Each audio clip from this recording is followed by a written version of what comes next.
posledný zápas ste odohrali proti Lidlu Bratislava, dal si gól, ako si videl tento zápas, nejaké hodnotenie tvoje?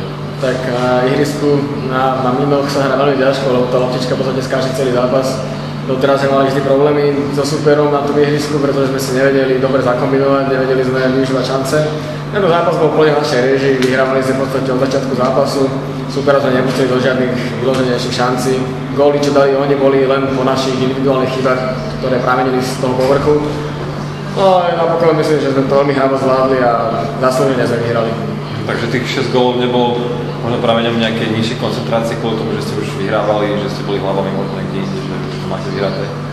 Myslím, že aj obrana v celom zápase bola celkom v poriadku, ale naozaj tie chyby spramenili z toho, že nám skočila loptička niekedy v rozhodujúcich chvíľach, alebo nejaká ľahká strata lopty, ktorá pramenila naozaj len z toho zlého vodenia loptičky po povrchu.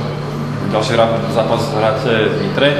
Hrali ste vlastne s nimi otvárací zápas tejto sezóny ako s nováčikom, hrali ste doma, ale napriek tomu ten zápas skončil 10-8, takže ste sa s nimi dosť natrápili. Ako si spomínaš na ten zápas? Áno, pamätám si, že zápas bol veľmi rozpačitý, dostali sme 8 gólov od nováčika, to je naozaj dosť, no ale myslím si, že teraz to bude oveľa lepšie z našej strany, pretože už sme zohratejší, veríme si, strieľame najviac gólov, najmenej dostávame a myslím, že to bude zápas jednoznačne v réžii Hurikánu.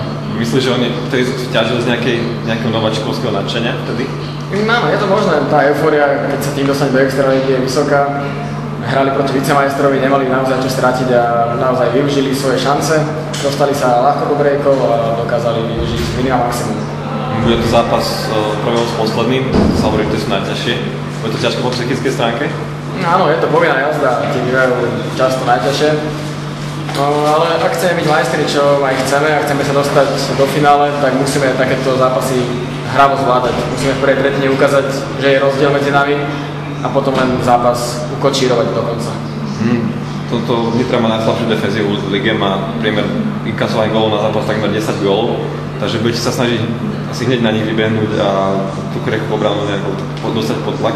No áno, je dôležité dať hneď góly z začiatku zápasu do 3. minúty, keby sme viedli 2-0, bolo to optimálne, ako napríklad proti Dolnému Kubínu, ktorým sa nám podarilo streliť 4 góly v rozpätí 5 minút a potom bol zápas naozaj už len formalitu a dohrávali sme ho. Teraz, ak sa nám podarí to isté, tak myslím, že to bude úplne ľahký zápas.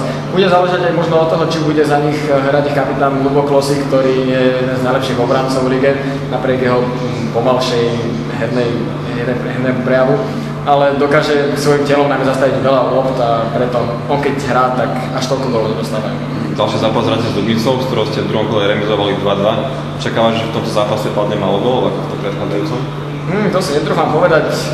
Zápas s Dubnicou bol špecifický v tom, že sa hralo opäť na veľmi nekvalitnom povrchu pre florbal na parketách Dubnici, ktoré robia často zázraky. No a u nás na našom ihrisku je možné, že bude viac gólov padať ako tam, dokážeme si spraviť viac šancí a dostať sa do finálnych šancí častejšie. Takže to domáce prostredie vnímaš ako obrovskú výhodu v tomto prípade? No, najmä my sme zvyknutí na tento povrch, trénujeme tu stále, v podstate je tu v podstate jeden z povrchov, ktorý je jediný povrch, ktorý je na Slovensku takéhoto druhu. Nikto nemá takúto výhodu v podstate v porovnaní s nami, takže toto vnímam ako veľkú šancu dať Dubnici niekoľko gólov, oveľa viac gólov ako Vedarka. Díky, veľa šťastia.